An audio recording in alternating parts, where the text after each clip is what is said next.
Song we sing at times describes the Macedonian Call. We have heard the Macedonian Call today. Send the light. Send the light. Let it shine from shore to shore. That's referring back to Acts chapter 16, where Paul and his companions on their traveling went one way, and the Spirit told them, no, not that way, and tried to go the other way, and the Spirit told them, no, not that way yet. And eventually, Paul received this vision in the night of a man of Macedonia saying, come and help us. They determined immediately from there that the Lord was sending them into Macedonia to preach the gospel. And that is exactly what we see beginning in chapter 16, verse 11, where they find themselves in Philippi, establishing a vital church there before needing to move on because of some persecution that arose. In Acts chapter 17, where we're taking our study from this morning, we're going to look together in the first 15 verses of Acts 17. We find Paul and his companions still in this same region, still in Macedonia, going on to two different cities of the area, Thessalonica and Berea, but still doing the same thing that they had been called to do in the first place, to bring help, to bring aid. In what way? In the most important way, by preaching to those people the gospel of Jesus Christ and allowing them to find salvation of their souls through him. We find in these accounts of Paul going to two cities, to Thessalonica and Berea, we find a few themes repeating. Really, it's the same pattern, just happening one after another. And it's a similar pattern to what Luke has already portrayed in other places, but maybe those similarities very keen and very obvious here in the first 15 verses of Acts 17. Luke will first of all emphasize Paul's reasoning with members of the synagogue. They are areas that have synagogues, and so they go into them and they perform this very logical, very forthright proclamation of Jesus Christ. And we see then in both places a variety of people responding with belief in the gospel, a sort of inclusive variety of people, men and women, Greek and Jew, prominent and not so much. All people from all walks of life respond with belief. A third act then that develops in each of these places, unbelieving Jews cause trouble for Paul and his companions and end up stirring up some strife really that takes over the whole city almost, until finally, a fourth point of comparison, the brethren in those places show their concern for Paul and end up being instrumental in delivering him out of some kind of difficulty. And in both of these places, Berea and Thessalonica, there's some very positive impression that is made. We talked about the letter to Philippi a few weeks ago in studying from Acts chapter 16. But really, we can notice it again, that in talking about all three of these Macedonian churches, in Philippi and Thessalonica and then in Berea, there's something very positive to be said about all of them. Paul eventually writes epistles to Philippi and to the church in Thessalonica, glowing words that are shared to them. You get a very positive impression of the warmth, the goodwill, the love that Paul had for these people. He was impressed with their faith. He has very good things to say. The Bereans, of course, we'll find down in verse 11, have that great adjective applied to them. They are noble-minded. They are fair-minded. They are mentally as those who are high-born. They're an aristocracy of the heart. And we have these great things said of each of these three churches, albeit they were born and founded in difficult conditions. I wanted this morning just to examine a few things that we see developing as Paul and his companions bring the gospel to these places, things we might be able to learn from as we discover their practice in each place. Firstly, I want to notice Paul sticking to principles when he goes to Thessalonica and then to Berea. Let's take just a few moments to appreciate the fact that Paul keeps up with his, by this point, long-standing tradition of going to the synagogue first and bringing the gospel to the Jews. And why do I say that that's something worthy of appreciating? Because, quite frankly, every time this has happened, it has proven troublesome for Paul. It's been personally painful for him, really, every time he is engaged in this practice. Here in Acts 17, this is not the first time that he's had very similar trouble where unbelieving Jews harass him in the place that he is in, and in fact might be traveling a long way away from some other city to harass him in a new place, just for preaching the gospel. In his first journey, back in Acts 13 and 14, Luke told us that Jews from Antioch of Pisidia and Iconium made things difficult for Paul all the way to the town of Lystra. You see that in Acts chapter 13. In fact, read verse 50. Jews stirred up the devout and prominent women and the chief men of the city, raised up persecution against Paul and Barnabas, and expelled them from the region. Down in chapter 14, verse 2, the unbelieving Jews stirred up the Gentiles and poisoned their minds against the brethren. In verse 19, what we referred to a moment ago, the Jews from Antioch and Iconium came there, and having persuaded the multitudes, they stoned Paul and dragged him out of the city, supposing him to be dead.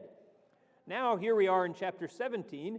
Some of this group will be willing, we find down in verse 13, some of them will be willing to travel the 45 miles or so from Thessalonica to Berea, which, to my mind, maybe you share this opinion, that seems like a long way to go to stir up trouble in someone else's backyard just because you don't like something that someone was saying. Bear in mind, they're not driving this distance. They're not on a bus. They're not on a train. They're walking 45 miles to go down to Berea to say, hey, don't you want to kill this guy? He came to our town and we wanted to kill him there. What do you guys think? Maybe we can get him this time. Can you imagine devoting that many hours of your life to no purpose other than trying to destroy a man whose message you hated? Now again, looking at this from the perspective of Paul, if this keeps happening, and it happens in Antioch and Iconium and Lystra, and it happens in Philippi, and it happens in Thessalonica, and it happens in Berea, and it happens virtually everywhere else he ends up going, wouldn't you be tempted to switch things up? Wouldn't you be tempted to say, in finality, when you reach one of those places, I'm going to try to find an easier way. I'm going to try to find some easier people to deal with, rather than just walking right into the reception that I know I'm likely to get in the synagogue. If Paul was tempted in that way, it doesn't show. It doesn't show up on the pages of our scriptures. Why?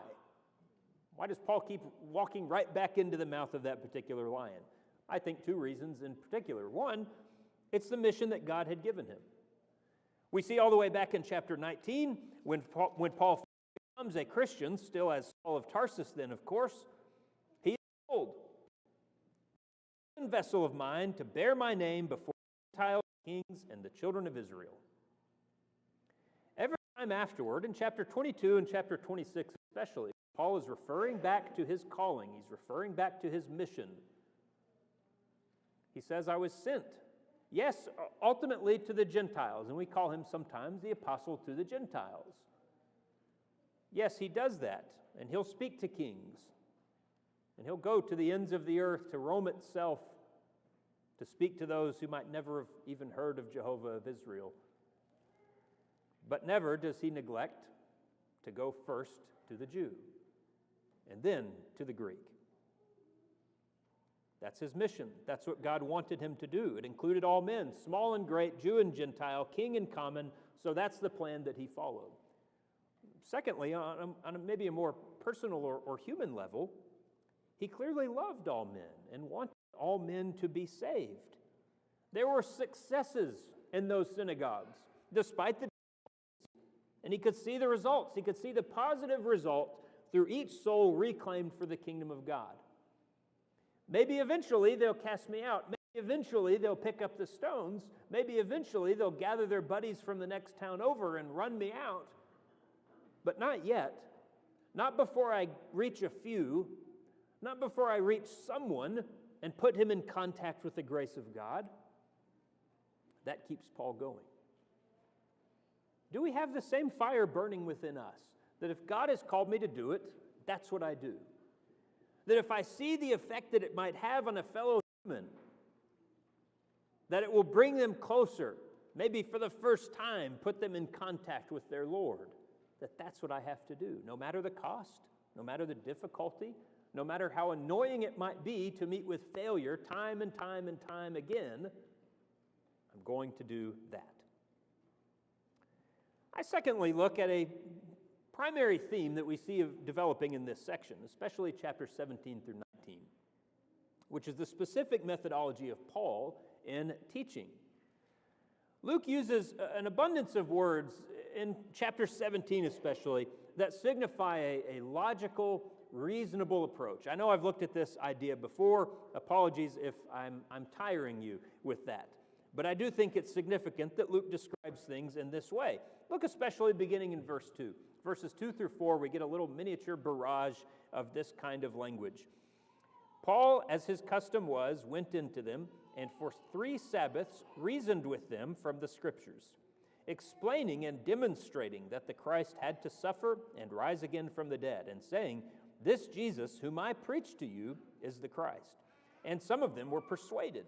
And a great multitude of the devout Greeks and not a few of the leading women joined Paul and Silas. Do you see those terms coming up there? Paul reasoned, explaining and demonstrating the Christ that he had come to preach.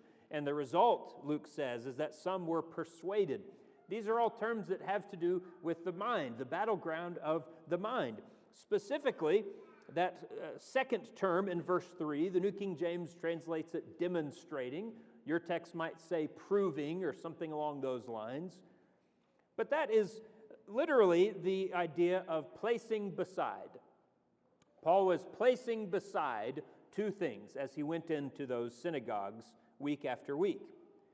So Paul's approach to these Jews has 3 steps, evidently, the way Luke is portraying it. Step 1, teach from the Old Testament about the nature of Christ. Specifically, the fact that he had to endure suffering and that he would be raised. That's what he says there in verse 3. He explained that the Christ had to suffer and rise again from the dead. So he's going to use the Scriptures themselves, which is the Old Testament for them, and he's going to say, look, you may not understand this about the Messiah. You may not have caught this, or you may disagree with this, but here is what the Scriptures say, that the Christ was supposed to, was sent to, was always planned to, and envisioned to suffer many things, and to be killed and to be raised on the 3rd day. This is what the Scriptures say. So first he explains that and teaches that. Secondly is the proclamation. It says preaching that in verse 3 in our text. He proclaims Jesus of Nazareth. He declares the basic facts of his life. He simply tells the story of what happened to this man. The 3rd step, and I suppose the most important in all of that, is to demonstrate that number 1 equals number 2. That the first thing I did, telling you about the Christ in the Scriptures, directly corresponds to this second thing I did, telling you about the life of Jesus of Nazareth. This is a classic rhetorical technique. This is that. We see Peter doing this in Acts chapter 2 on the day of Pentecost, when he looks to prophecy and he says, what you see, this, is that which was told beforehand in the Psalms and in the book of Joel and all these things. It's demonstrating that one thing equals another. Well, notice 2 things specifically about this approach and Paul's conduct, this reasoning in the synagogue with the Jews. First, let us observe that it is so obviously opposed to the conduct of his enemies. This is another theme that Luke isn't shy to develop throughout the entire Acts record, but it's pulled to the forefront in this section. On one side, you have men like Paul and Silas and Timothy, men who calmly, rationally, peacefully proclaim the source of salvation in the hopes of giving men peace with God and joy in life. They do it forthrightly. They do it in plain language, but they're measured, they're disciplined, they're forthright. They speak in facts, they show their work, we might say. They entertain discussion. They never advocate for or personally practice any kind of violence, insurrection, public disruption. They're simply telling men how to be saved and giving them good reason for doing that. Now, on the other side, you have men who will travel in some cases close to 100 miles just to help start a riot. They plot murder. They get people publicly beaten. They kick off public disorder that devolves into mindless shouting for hours where nobody even knows what slogans we're supposed to be saying. They're just shouting something because they're all angry. Luke is clearly pitting two things against each other. One is a calm love for men's souls. The other is the rage and chaos of the enemy. Now we ask, which, to the honest listener, which is more compelling? Which is more impressive? Which has more of the gospel and the fruit of the Spirit and the mind of God within it? A chaotic, mindless, futile raging? Or a man who simply says, the Scriptures say this, Jesus did this, so you connect the dots and follow him.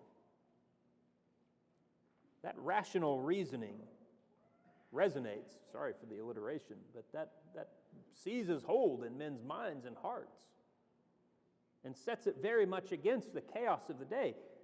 Can we not say in times such as ours that there is enough chaos, there is enough rage, there is enough futile, foolish, shouting things at each other, that we only will stand head and shoulders above the fray if we take on the approach of God's servants in times past, to not devolve into that kind of foolishness, to not devolve into that kind of chaos, but to simply do as Paul did, to explain and demonstrate, to prove and persuade, and to do so with gentleness, with meekness, with humility? That's what a servant of God is called to do. And that's, in some ways, my second point or observation here, is that the depiction of the gospel taking root in men's souls is so obviously opposed to the caricature of the gospel that is presented today when people discuss it or think of it or criticize it. We have to allow that believers maybe have in part been complicit in this caricature. But the prevailing thought in society today is that to be a Christian now in 2025, when we know all that we know and when we are so enlightened, to be a Christian in these days is to be enough of an unthinking, backwards idiot that you don't have the wherewithal to question the foolish things taught to you by your unthinking, backwards idiot parents who learned the same things from their foolish forebears and have just never simply been able to crack out of that cave and figure things out. That's the view many people have of the gospel, of the church.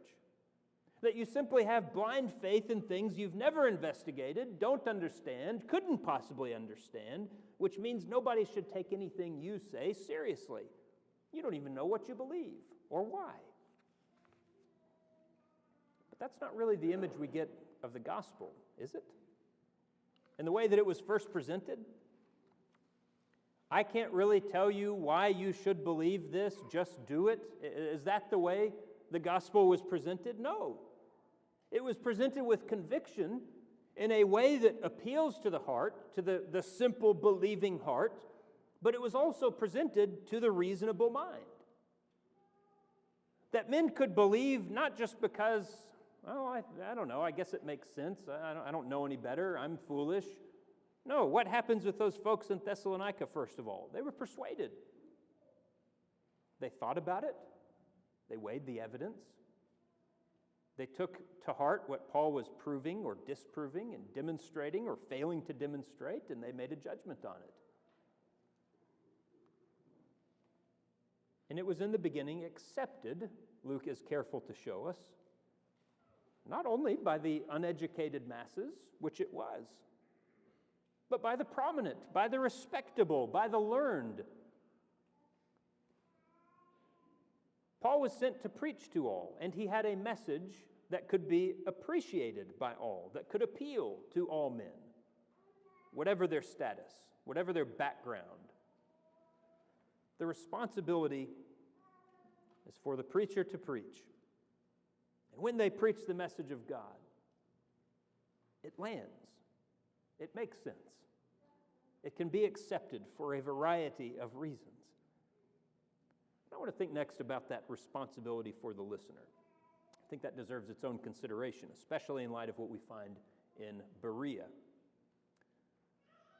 Paul, I like the way Stott describes it. He says Paul believed in doctrine. His message had theological content, but not in indoctrination, meaning tyrannical instruction demanding uncritical acceptance. And I think that's maybe the crux of the matter. Critical or uncritical acceptance is what we've been talking about. Paul can make his appeal on logical ground. So who does that resonate with? We read of the ideal hearers in Berea. Verse 11 is maybe famous for setting a pattern, a template that many people and many traditions have tried to follow, that they were fair-minded, that they were noble-minded. What made them this way? What does that mean when Luke describes the noble-minded in Berea? What's he getting at? I like this illustration used by Morgan. He says, I sometimes think, this is an old British preacher. I sometimes think that the great advantage that the Bereans had was that they lived on the byway and not on the highway. We who live in cities come to strange conceits that all the intelligence is in the cities. By no means. Some men have an idea that to preach in a London pulpit is the most difficult thing. It is by no means necessarily so. Among the mountains of Wales and in the highlands of Scotland are men and women who will make the preacher preach as it is by no means necessary that he should always do in London.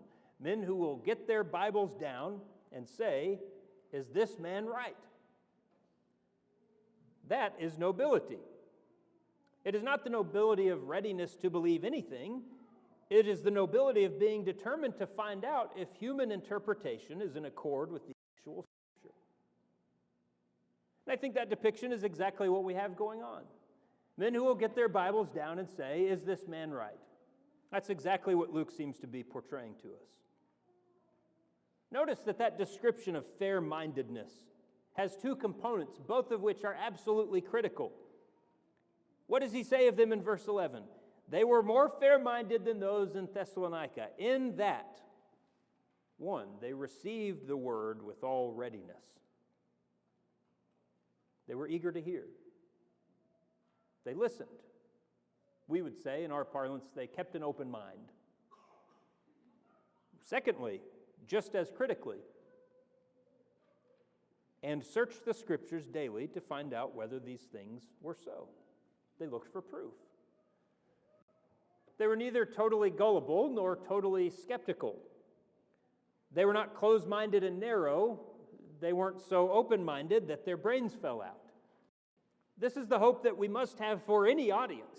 This is always who I hope I'm talking to. People who will be willing to accept what I'm saying, to hear it in the first place. You haven't shut down as soon as I get up and talk because I can't possibly have anything worthwhile to say to you.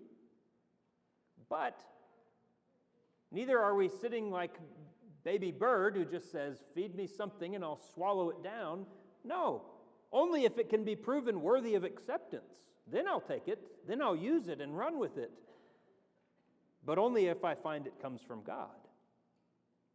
This we find in Berea. This we find leading to the beginnings of wonderful things. A fourth, final point I want to consider this morning. Some of the accusation leveled against them when trouble inevitably does begin.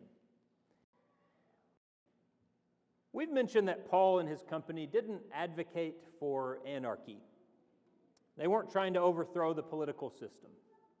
We talked about this a little bit in our class this morning, looking in Mark chapter 12, where Jesus' question about paying taxes to Caesar, and he doesn't take the opportunity there to pick up a sword and a torch and say, no, death to Caesar, and go storm the garrison. Well, the gospel has never been interested in that. We've seen, in fact, their opponents are the ones starting riots and planning murder. However, we have to give a serious ear to the charges that are laid before them in verses 6 and 7. We dragged Jason, at whose home Paul was staying in Thessalonica. They dragged Jason and some of these new brethren to the rulers of the city. Their opponents cry out, "These who have turned the world upside down have come here too." Jason has harbored them, and these are all acting contrary to the decrees of Caesar, saying there is another king, Jesus. Well, to those accusations, if we're being honest, we have to say yes and no. Yes, in some ways. No, not in the way you mean it. The truth is that they did promote a gospel that upended the social order wherever it went. Because the gospel, active in its natural state, changes each individual life it touches. It is meant to. It is supposed to. It claims the soul of a man. It makes him into something new and different. It alters his behavior and his principles and his priorities. These changes are for the better, but they are changes and they are radical. If we are persuaded as they were persuaded in their day, we change.